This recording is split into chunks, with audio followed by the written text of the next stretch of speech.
I knew that I wanted to be a journalist, even though there was nobody who looked like me doing journalism at the time.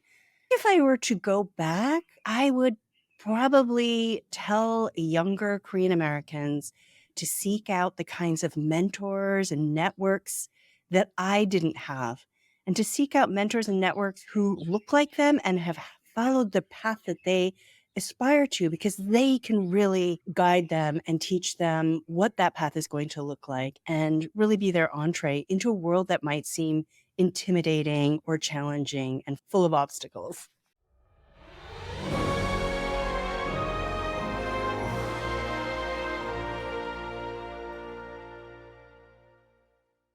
So very excited to have my friend Jean here. Thank you so much for joining all the way from Hawaii today.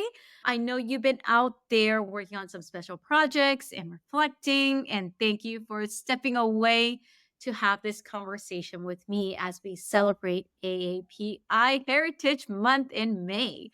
So many questions to dive into. I was so inspired by your journey. Even before I met you, I was even more excited when I got the chance to meet you through CKA. I guess given everything that you've done, if you revisit your childhood and had the chance to speak with young Jean, like what would she wanted to do? What was her interest in the future? Yeah, first of all, thanks for having me on. It's so good to see you, even though we're not in the same city right now. But I grew up I was born and raised in Minneapolis, Minnesota. And I would say that I grew up at a time where it was in the shadow of the Vietnam War. So it was very unusual to be a Korean family in Minnesota. And I would say it was extremely hard. We're often the only Koreans in our neighborhood, and my parents had to really find their own community. And I think for me, it was always a constant struggle to figure out. I had to go through that identity crisis of wondering who I was because I didn't look like anyone around me. And yet I still had pretty big dreams. I knew that I wanted to, from an early age, I knew that I wanted to be a journalist.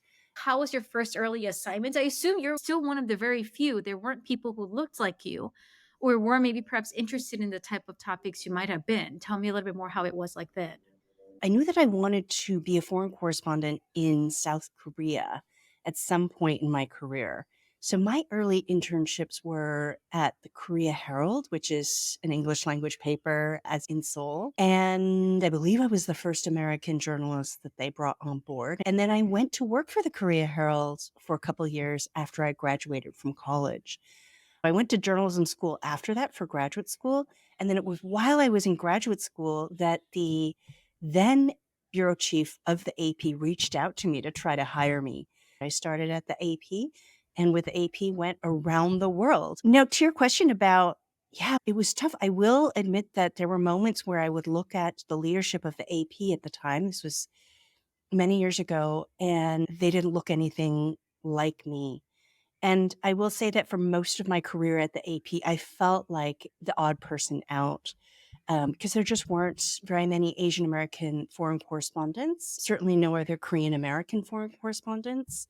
And our editors were not Asian American. If you're in the majority, you may not understand the significance, but throughout my career, one of the things that I faced is a question of whether I could speak and write in English, which I found absolutely astounding because I was born and raised in Minnesota. It's my first language. It's the only language that I'm comfortable in. And yet, when people would look at me, what they saw was an Asian face. It does sometimes feel like you have to jump through some hoops to prove yourself and to secure your spot.